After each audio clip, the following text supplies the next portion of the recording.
Hello you guys, welcome back to my YouTube channel. Sometimes I be forgetting how the intro goes, so I have to like rewatch my video. Hello you guys, welcome back to my YouTube channel. This is Jamila.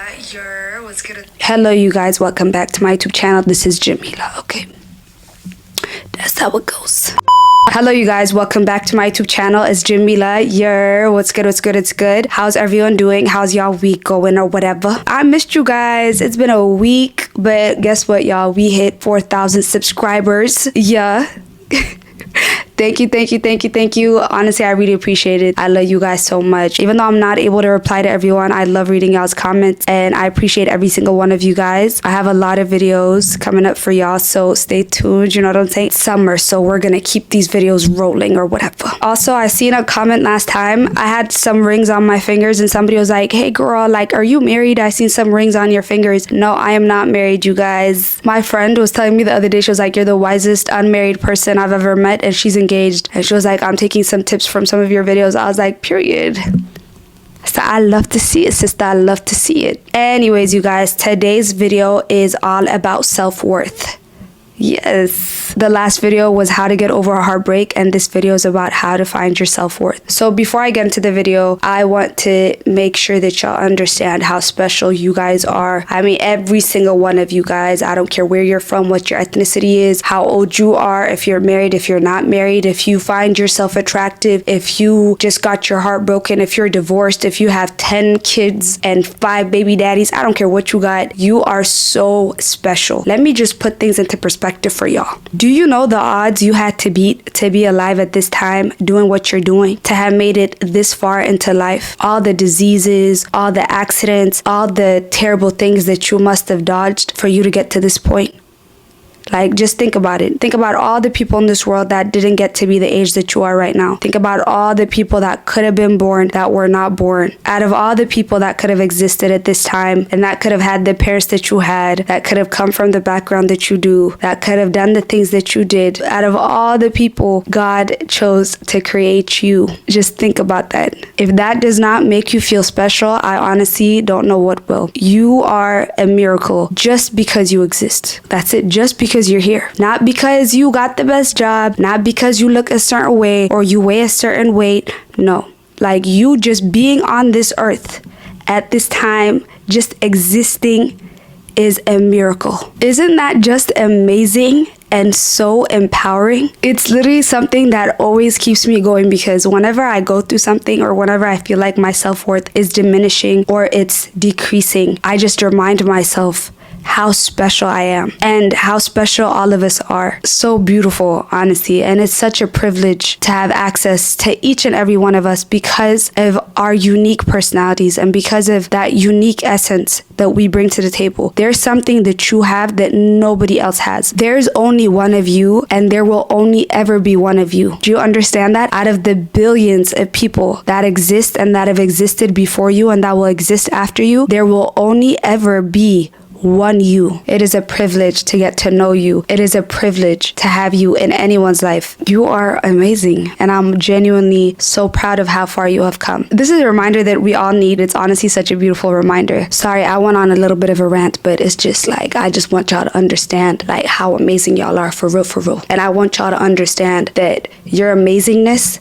is not tethered to anything. Like, you are amazing just as you are. Okay, so now that y'all know this, let's get into the video. So the first thing I want y'all to understand is that in order to find your self-worth, you literally have to reprogram your mind, and you have to understand that your self-worth isn't tied to anything. So some of the things that really helped me with this are Islamic concepts that I implemented into my life, such as modesty. I would say that ever since I started dressing modestly, my self-worth increased significantly. And I think this is because in the society we live in, a lot of times a lot of pressure is put on women and our physical appearances, the way that we look, you know, how we dress. And alhamdulillah, modesty puts a barrier between those things, and it forces you to focus on things such as your personality, the way you treat people, the way that you talk, rather than things that you might not necessarily be able to control. Another thing that really helped me with this is the fact that Islam emphasizes doing things for the sake of Allah rather than doing things to please people. For example, Islam encourages doing charity or different acts of kindness privately, because the focus here is to please Allah rather than pleasing people. And the reason why this helped me me is because it kind of allowed me to take my power back, and I started doing things for myself and for the sake of God instead of doing things to please people or to get validation from people. And over time, I started becoming very satisfied with the fact that only Allah knew the things that I was doing, and this made me seek other people's validation less and less, and it made me realize that my self-worth is not tied to the way people think about me, but more so the way Allah thought about me. Another reason why modesty really helped me with finding my self-worth is because one of the ways that I understood modesty was this idea that not everyone should have access to you, not everyone should see you at your best. So for me, right, I'm a woman that dresses modestly, I wear the hijab, and only my family members and my future husband are going to be able to see me with my hair uncovered. My family, they've invested so much already into my life, so it makes sense why they get to see my hair or they get to see me at my best. And my husband, he's going to have to invest so much before he gets to have access to me to that extent. So for me, dressing modesty makes me feel like I'm literally a diamond. Dressing modesty affirms my belief that I am very special, because people need to go the extra mile and put in actual effort before they have any type of access to me. You know what I'm saying? Because it's like, if you want a diamond, you got to work for it. You got to earn the money to be able to buy a diamond. So if you want me, you're going to have to put your back, your knees, your ankles, your shoulders into it. And if that doesn't scream you are special, I don't know what does. So when I understood this and I clocked it, I was like, wait, hold on a minute. I am a gem. And so are you. So the next thing that can help you find your self-worth is engaging in positive self-talk. So sometimes the way we talk to ourselves literally reprograms the way we think about ourselves. So for example, let's say that you were supposed to edit a video, but you didn't. Right? Instead of being like, oh my God, I can't believe I didn't edit the video. Oh my God, I'm such a bum. You could give yourself grace and be like, okay, well, I didn't edit the video today, but I'm going to try again tomorrow. Don't take things so personal when it comes to yourself. You're figuring things out just like the rest of us. So give yourself grace and always try to talk to yourself in a positive way. This doesn't mean that you don't hold yourself accountable, but these two things can exist at once. You can hold yourself accountable while also talking to yourself in a way that you deserve to be spoken to. The fourth thing is so important, and this is something that I stand by 10 toes. You gotta do identity work. You gotta wake up one day and tell yourself moving forward that you are a woman that loves herself. You are a woman that chooses herself. You are a woman that has so much self-worth. And guess what will happen? You will start acting like a woman that loves herself. You'll start acting like a woman that has so much self-worth. You'll start acting like a woman that always puts herself first. When you do this identity work and you no longer start identifying as a woman that needs to find her self-worth, a woman that needs to learn how to love herself, you start walking as a woman that already has those things will come to you. And this is a strategy that is used a lot of times to change the behavior of smokers. So what happens is they tell them to no longer identify as a smoker, but somebody that no longer smokes. And what they found was that people who no longer identified as smokers were successfully able to quit smoking. So make sure y'all do that identity work, because it is so important. So for the fifth thing, if you guys have read the book Atomic Habits by James Clear, then you'll understand what I'm talking about. So in the book, he says that our thoughts follow our actions, not the other way around. So let's unpack that a little bit. So let's say that you are scared of swimming, but one day you decide to go to a swimming pool and you start swimming. So here your thoughts are that you're scared of swimming, but your actions are that you went swimming. So what happens in these type of situations is that our thoughts follow our actions, because like I said, why would you go swimming if you were scared of swimming? Our thoughts will be reprogrammed, which in this case is our fear of swimming, because we have shown through our actions that we are not scared of swimming. So the belief that we held initially that we were scared of swimming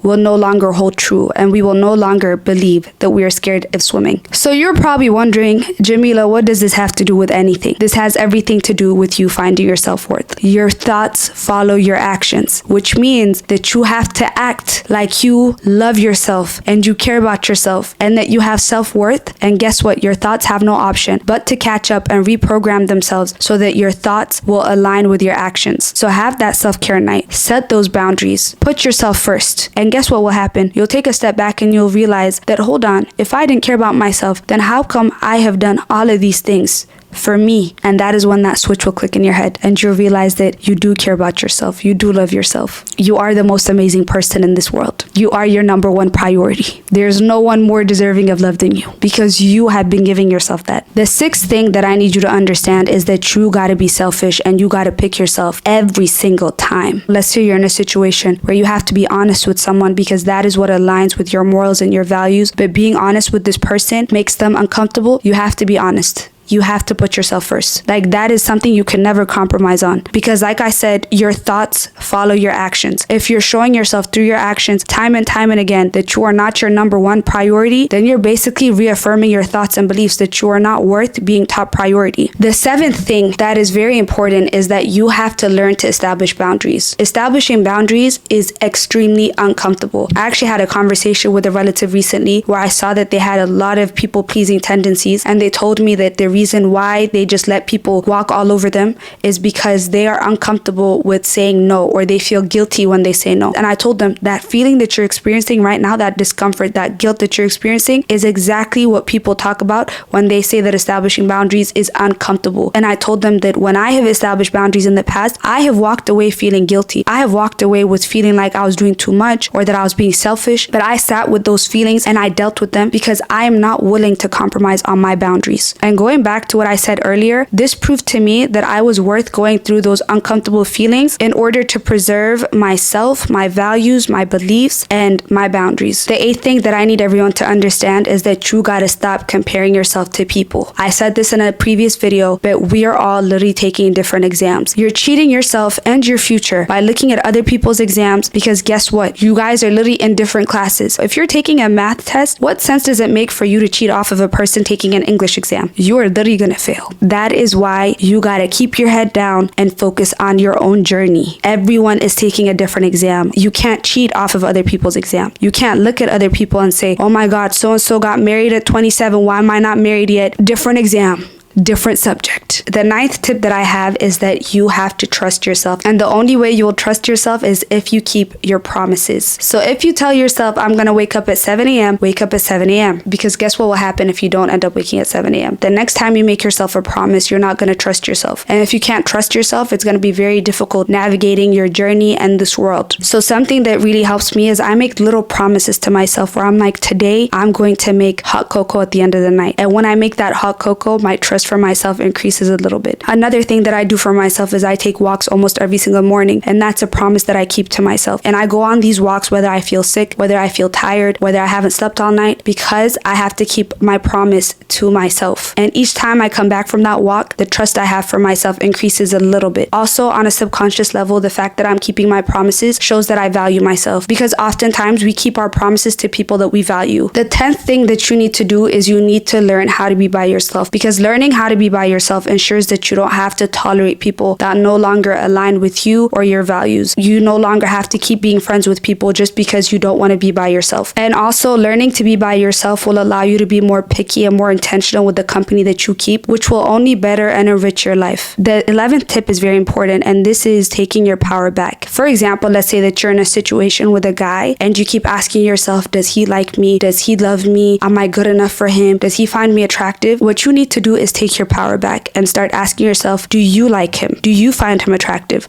Does he match your energy? Is it somebody that you want to spend the rest of your life with? And doing this is so amazing, because that means that you are moving with you as the focal point. Ever since I started doing this, especially as a woman, I feel like so much weight has been lifted from my shoulders, because I'm no longer concerned about the way people think about me and the way people view me, but rather how I view them and how I think about them and whether I want to keep them in my life. Number 12 is very important, and I spoke about this in another video, but you need to have hobbies. Hobbies are so important. And the reason I bring this up again is because hobbies are a way that you have fun with yourself. And the more fun you have with yourself, the more you will love and appreciate yourself. It's honestly that simple. Think about a friend you have so much fun with and how much you love and appreciate them. This is the same thing. When you start having fun by yourself, you will start showing that same love and appreciation you'd show your friend to yourself. I want to end this video by saying that you have to choose to do a lot of these things that I spoke about in this video. It's not a feeling that comes to you. You have to actively choose to do these things. Okay? It literally starts with a choice. It starts with a decision to find your self-worth. It starts with a decision to do better for yourself. It starts with a decision to empower yourself. I feel like deciding to do better is 80% of the work. After that, things just need to fall into place, and you just need to take things a day at a time. So don't wait for something crazy to happen to want to do better. You just have to choose those things for yourself. If you have made it this far into the video, thank you. I love you guys so much. Make sure you guys comment, like, and subscribe. You guys, it's summer 2024. We can't keep playing with ourselves. It's time for us to all stand up. Okay, we got to do better for ourselves. And I really hope that this video helped you guys. Inshallah, I'm going to see you guys next week. I love you guys so much.